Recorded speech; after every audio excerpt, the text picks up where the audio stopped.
Nikki grills Victor about Audra, and Diane reveals the remodeled Abbott house. Victoria welcomes Cole home with a hug at the door of the tack house. Claire, holding balloons, suggests they get a room. He comes over to hug her and tells them after all this time traveling, he just wants to enjoy this moment with his two favorite people in the world. Cole's homecoming. Leafing through Cole's passport, Claire marvels at all the countries he's been to. Cole's keen to spend a little time without jet lag. He spent most of his time on planes and in meeting rooms. However, he brought them gifts from Paris and Serbia. Claire receives tickets to the Carousel in Montmartre so she can go with Kyle and Harrison. She hugs Cole. Victoria opens her gift.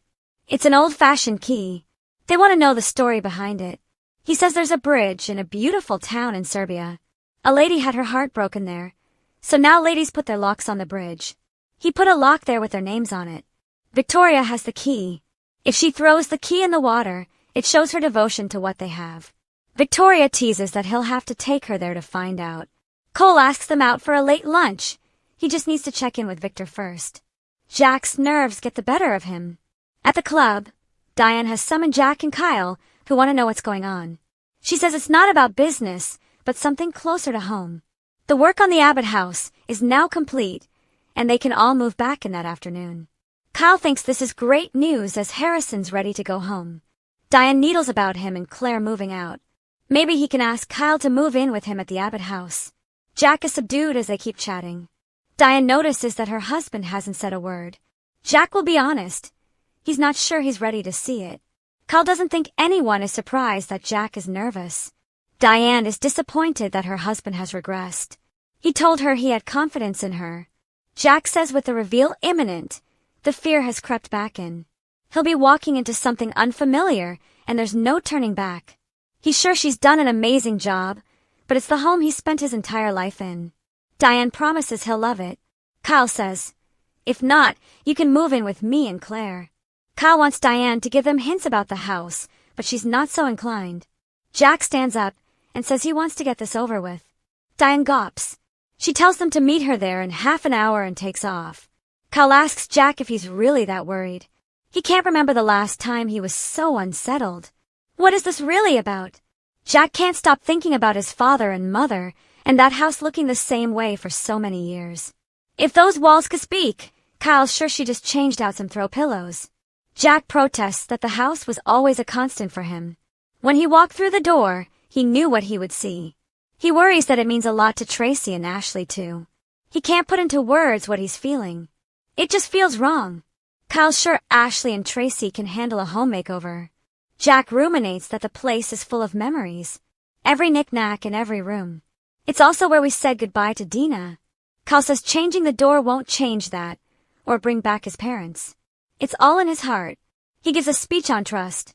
Jack complains he's using his own words against him. Kyle's sure everything will be okay. He's going to get Harrison a scone, and will meet his dad at the house for the big reveal. Jack cringes. Don't call it that. Nikki interrupts Victor and Audra. At the ranch, Audra tells Victor how remarkable it is what he's done with his home. He goes on about rebuilding. She wonders if he's talking about her career, and lets him know she hasn't forgotten what he did to her.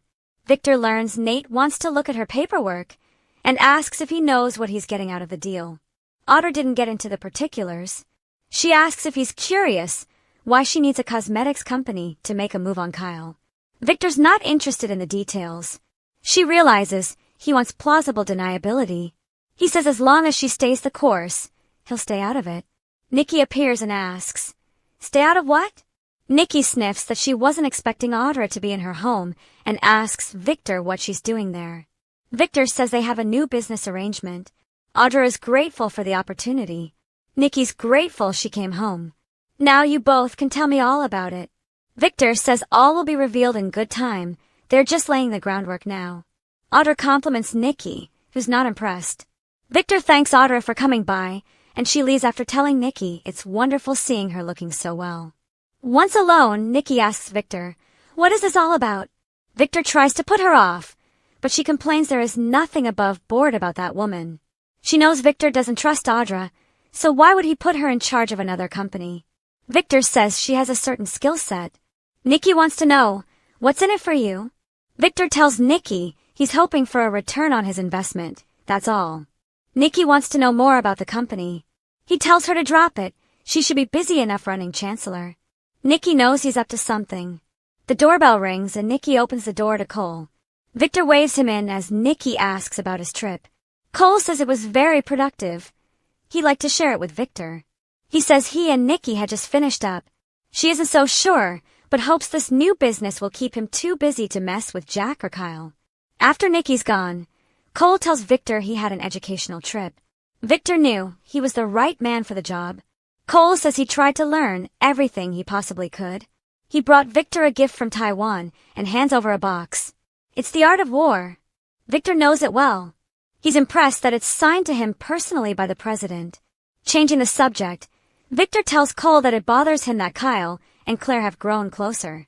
Cole's aware and knows they're very happy. Victor doesn't trust the man, nor should you. Or Claire. Cole knows all about the Newman-Abbott feud, but this is love, not war. Victor feels he doesn't realize what pain it can cause when your child chooses the wrong partner. He thinks Kyle will break Claire's heart. Cole understands how he feels, but this is Claire's choice to make. It's not his, Victoria's, or Victor's. Victor says he'll break her heart, and when he does, Cole's will shatter as well.